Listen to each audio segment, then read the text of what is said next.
Olá, querido amigo, seja muito bem-vindo a mais uma classe dos professores.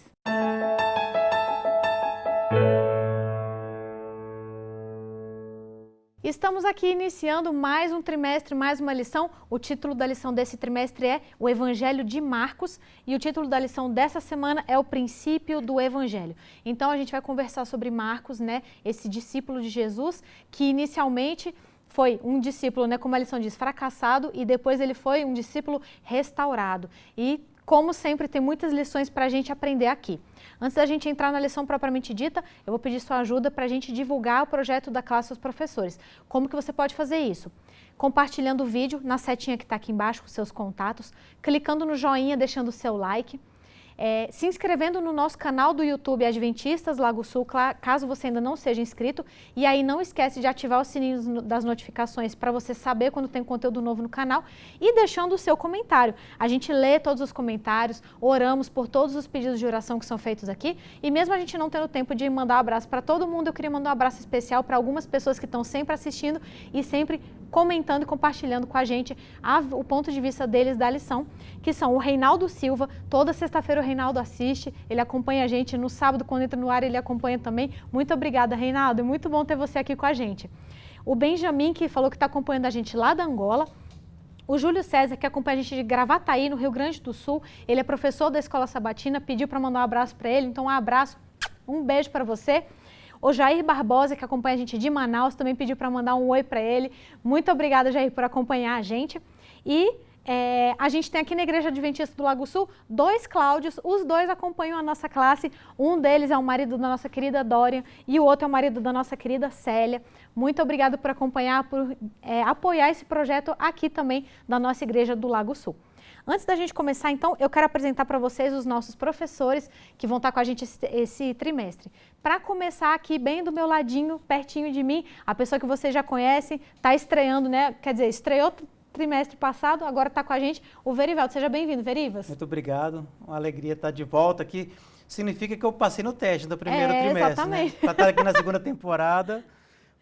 Eu passei naqueles 3 meses de trabalho, né? Período de provação, né? Isso, foi experiência. Passou. Tá gostando? Estou gostando muito, inclusive, eu estou aqui na classe de professores, desde o início, talvez nós dois somos as pessoas que estamos mais tempo, né? Que estamos todos os trimestres, desde quando começamos a lição, mas eu não era conhecido, porque eu não aparecia, né? Eu ficava ali nos bastidores.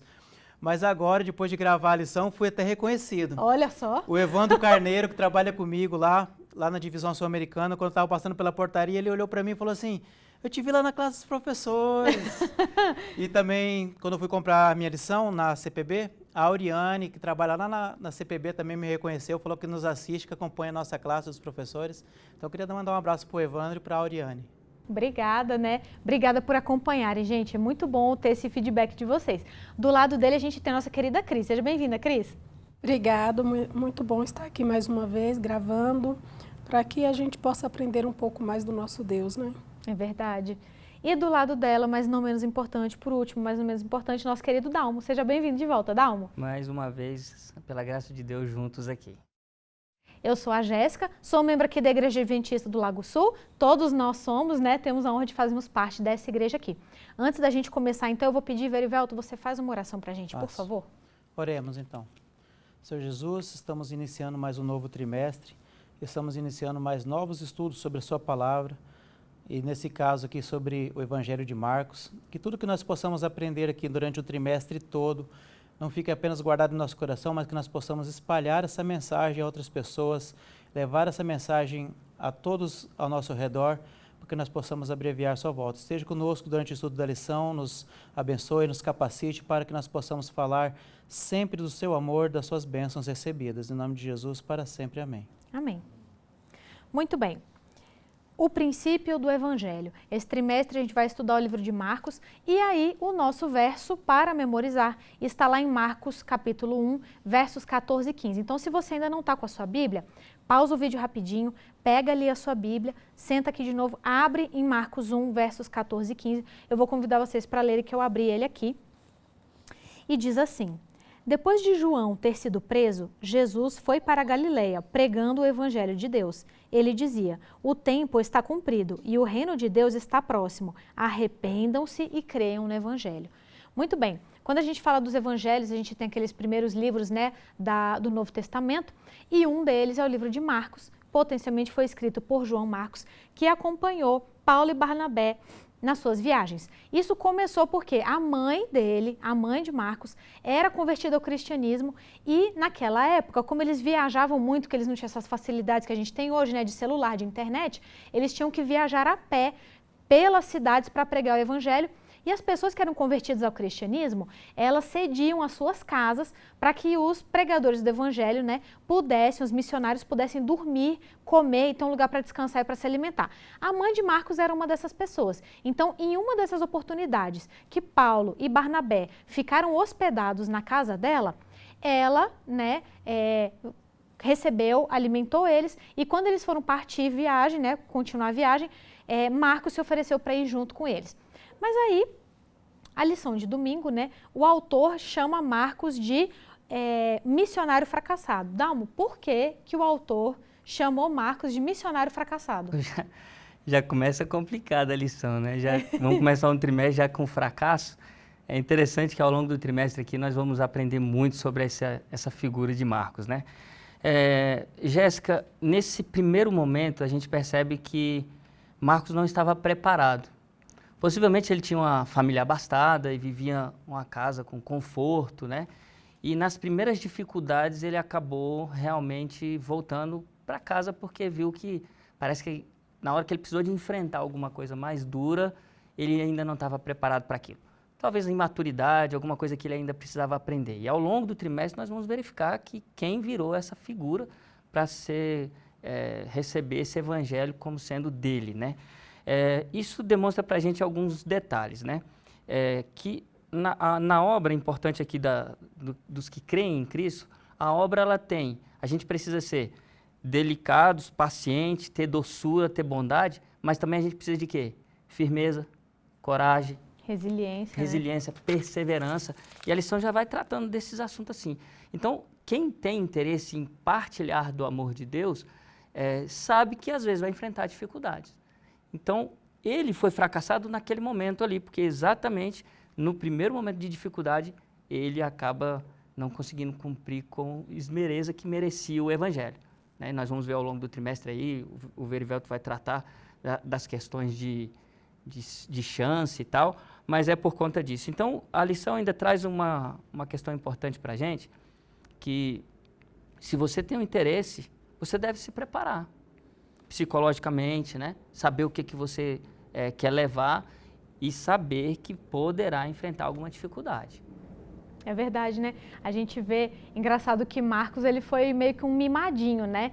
Ele, estava na casa da mãe, aí achou muito bonito aquela coisa, né? Ai, nossa, sair pregar o evangelho. E aí você vê que quando ele saiu, que ele viu na realidade a dificuldade que ele teria que enfrentar, ele desistiu e correu de volta para casa, né, Verivas?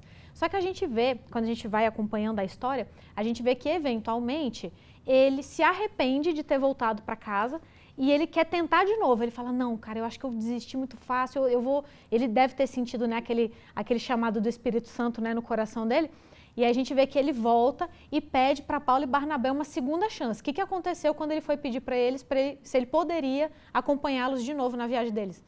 Então, talvez o fato dele ter se arrependido, né, da primeira viagem, o que aconteceu? Na primeira viagem ele estava muito imaturo, era muito jovem, né? Para mim, ele tirou essa viagem como um passeio turístico. Vou fazer um passeio turístico. Só que naquela época, as viagens, as missões, elas eram muito exigentes. Você precisava, não era uma coisa fácil, entendeu? E Paulo dependia muito dos seus companheiros de viagem para ajudá-lo nessa pregação do evangelho. E daí ele desistiu. E daí na segunda vez, Paulo falou assim, eu não quero esse cara comigo, né? Esse cara... É muito fraco. Muito fraco. Ele começou a viajar e no meio da viagem desistiu, deixou a gente na mão. Não quero mais não quero mais Marcos comigo. Mas Barnabé começou a Barnabé começou a insistir com Paulo, né? Que devia levar Marcos. E, no fim, acabou que eles tiveram uma briga entre os dois, Paulo e Barnabé tiveram uma discussão. E, no final, acabou que Paulo seguiu viagem com Silas e Barnabé seguiu viagem com Marcos. Mas depois, lá na frente, Marcos dá a volta por cima. Depois, mais para frente, quando a gente vai começar a entender mais, a gente vai ver que Paulo reconheceu o trabalho de Marcos, e Marcos, ele acabou escrevendo um dos principais evangelhos da Bíblia também, né? Assim como os outros evangelhos, Marcos também escreveu o evangelho sobre a vida de Jesus, as palavras de Jesus. E é engraçado, que eu gosto de tirar como lição aqui dessa parte, porque assim, a igreja tem pessoas mais jovens e pessoas mais velhas, pessoas mais experientes, né? E às vezes um jovem, ele não tem a mesma maturidade que nós temos, conhecimento que nós temos, a vivência que a gente tem.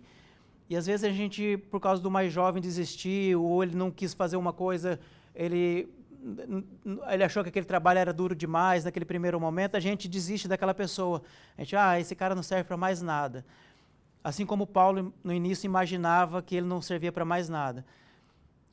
Mas o que aconteceu? Barnabé, ele viu o potencial do jovem. Mesmo ele ter desistido, ele viu que ele tinha potencial. E muitos outros jovens hoje na nossa igreja têm potenciais para ir longe, para fazer coisas maravilhosas na questão da pregação do evangelho. Só que às vezes, por causa de uma autoridade, por causa de algum acontecimento, a gente às vezes não dá a nova oportunidade. E como Barnabé que insistiu e Marcos teve uma nova oportunidade, depois ele teve lá na frente chance de dar a volta por cima, mostrar para Paulo o seu valor, e Paulo reconheceu o valor. E é engraçado também porque Paulo foi humilde depois também, para reconhecer também o seu erro, né? De não querer ter levado ele na primeira viagem, ter discutido lá com Barnabé, e depois viu que era importante, que ele foi importante também para o ministério, entendeu? Então Paulo também reconheceu. Então tudo isso a gente tira de lição, né? Que a gente devemos sempre procurar ajudar as pessoas, mesmo que a pessoa às vezes desista de primeira, dar uma segunda chance, até uma terceira se for preciso, e depois a gente também reconhecer também quando a gente também erra, né? Tem que ser humilde o suficiente para também reconhecer. Verdade, né? Isso é uma lição muito importante pra gente, porque o ser humano tem a tendência de ser orgulhoso e a gente tem a tendência de não querer admitir quando a gente está errado. A gente tem que ter humildade para admitir quando a gente erra e para a gente mudar, né, o nosso comportamento depois disso. Muito bem, continuando, a lição traz um novo texto aqui da Bíblia, então eu vou convidar você para abrir em Marcos, né? Se você abriu a sua Bíblia para ler o verso, você já está aqui no capítulo, que é o capítulo 1. E ela traz uma história que acontece dos versos 1 a 8, né, Cris? E aí a lição menciona que tem 3 personagens principais nessa história. Você explica pra gente? Sim, Jéssica. A gente, na história aí de Marcos, de 1 a 8, a gente vê uma expectativa judaica sendo quebrada. Por quê? Porque eles acreditavam que o Messias seria um salvador humano. E aí a gente entende que não, porque vem apresentando 3 personagens para a gente, que é Deus Pai, Deus Filho e João Batista. E João Batista, ele é o precursor do Messias. Ele vem exatamente para abrir caminho para Jesus, né? Para a missão que Jesus tinha aqui na Terra. E aí, quando a gente lê tudo e a gente entende, João, ele focava na pregação, ele era um grande profeta de Deus e ele focava na remissão dos pecados. E Jesus, ele era o próprio Filho de Deus, ele era a autoridade. João Batista, ele tinha a autoridade de Deus e Jesus, ele era a autoridade, né? E aí a gente, para completar, eu completo com Lucas, onde está assim, que diz que João era o profeta do Altíssimo, que está em Lucas, no capítulo 1, no verso 76, que fala assim: Tu, menino, serás chamado profeta do Altíssimo, porque precederás o Senhor, preparando-lhe os caminhos. E aí depois a gente vê lá em Lucas 1, 32 e 35, apresentando Jesus, que fala assim: Este será chamado Filho do Altíssimo, Deus, o Senhor, lhe dará o trono de Davi, o seu pai. Ele reinará para sempre sobre a casa de Jacó e o seu reinado não terá fim. Então disse Maria ao anjo, como será isto, pois eu não tenho relação com homem algum? Respondeu-lhe o anjo, descerá sobre ti o Espírito Santo, e o poder do Altíssimo te envolverá com a sua sombra. Por isso também o ente santo que há de nascer será chamado Filho de Deus. Então são esses 3 personagens que aparecem aí e contradizendo toda a expectativa judaica, né? O Messias, ele não era um Messias, um Salvador humano. Ele era um Salvador que tinha o poder de Deus. E é incrível isso, né, que você está comentando, porque um aspecto que para a gente é difícil de entender é o fato de que Jesus, ele era humano e Jesus era Deus. Então, às vezes, a gente tem uma dificuldade, né, Dalmo, de entender, de assimilar como que eu consigo, Dalmo, botar na minha cabeça, entender, assim, que história é essa, que, assim, Jesus era homem, mas Jesus era Deus. Assimilar essa realidade, Jéssica, a lição deixou bem claro aqui que, na verdade, não podemos, né? É algo, assim, que vai além das nossas fronteiras.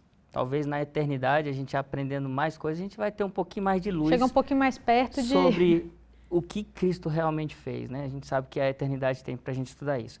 É interessante que, como a Cris já comentou aqui, se o mensageiro já começou a dizer que o Messias está vindo, a gente já tem um vislumbre de que o Messias nascendo era uma esperança muito grande. Então, João abre um caminho para que Cristo venha. E aí a gente tem aqui na lição de quarta-feira um batismo de Jesus, mostrando ali como seria e tal. Jesus não era nenhuma criança, né? A gente tem algumas reservas quanto a batizar alguém sem o conhecimento. Jesus já era adulto, né? A gente sabe disso. Começou a cumprir o que João falou, mas também começou a cumprir uma profecia lá de Daniel. E quando Cristo sai das águas, a pessoa da divindade do Pai, do Filho e o próprio Espírito Santo estão presentes naquela cena. Muitos, durante muito tempo, que estiveram no batismo, conseguiram ainda lembrar daquela cena, sabendo que a divindade estava presente agora em nosso meio. João nem queria batizar, né, Jesus, não sou digno de matar, mas ele falou que para que se cumpra o que estava previsto, então Cristo batiza e a divindade se faz presente naquele momento. Deve ter sido uma cena gloriosa para quem estava ali, inclusive para João, que ia perder o pescoço pouco tempo depois, né? Então, a gente sabe que Jesus acumulou o ser humano e a divindade. E mesmo com a sua divindade, nós vamos ver que ele não usou a divindade para destruir, para acabar com o domínio de Roma. O objetivo dele era um só, e nós vamos estudar ao longo do trimestre, o objetivo dele era o sacrifício dele para que eu pudesse ter vida. Então, o batismo dele nesse momento aqui, e essa figura da divindade se tornar humano, é algo que nós vamos ao longo da eternidade estudar. E deixou para a gente uma esperança. O que é importante da profecia é que, já que João avisou, e aconteceu o batismo, e por tudo que aconteceu, nós temos hoje a certeza: Jesus é o Filho de Deus. Já tinha ali a configuração de Maria, já tinha ali o profeta Zacarias falando de João, você está prevendo o Messias, então a gente cumpre em Cristo a nossa maior e melhor esperança. Amém. E a gente vê aqui, se você ainda não abriu, vamos abrir de novo para a gente ler novamente o nosso verso para memorizar dessa semana. Então, Marcos 1, versos 14 e 15, diz assim: Depois de João ter sido preso, Jesus foi para a Galileia pregando o evangelho de Deus. Ele dizia: o tempo está cumprido e o reino de Deus está próximo. Arrependam-se e creiam no evangelho. Por que eu pedi para a gente ler de novo isso? Porque a lição traz que esses 2 versos aqui, eles são uma mensagem dividida em 3 partes, né, Verivas? Você explica para a gente o que a lição quis dizer com isso? Então, essas 3 partes, ela vem falando primeiro sobre a profecia, sobre a promessa e o chamado discipulado. A profecia, ela está ligada ao tempo já cumprido, né? a promessa da aliança, ela vem falando sobre o reino de Deus está próximo. E o chamado ao discipulado, ela vem falando sobre o arrependam-se e creiam no Evangelho. Então, essas três partes vem falando sobre que a profecia e a promessa já foram cumpridas e o chamado ao arrependimento. Então, tudo isso está ligado ao tempo, né? Ao tempo da profecia, à promessa da aliança e ao chamado. Que se você colocar lá no Google ou em qualquer outro lugar, tem aquele gráfico, né, dos 2.300 tardes de manhã,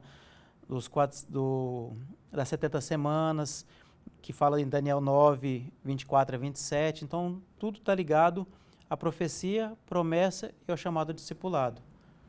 Isso demonstra, né, Verivelto, que o que já havia sido previsto estava culminando. Então, presta atenção. Era a hora do pessoal acordar.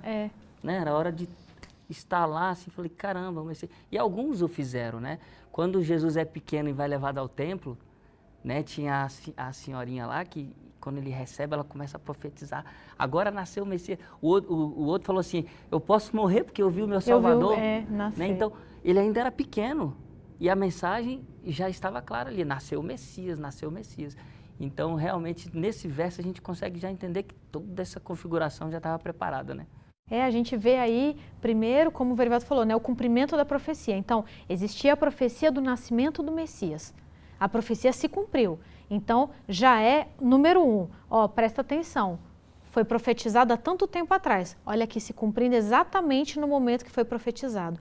Número 2, as promessas de Deus se cumprem. Quando Deus promete, Ele é infalível.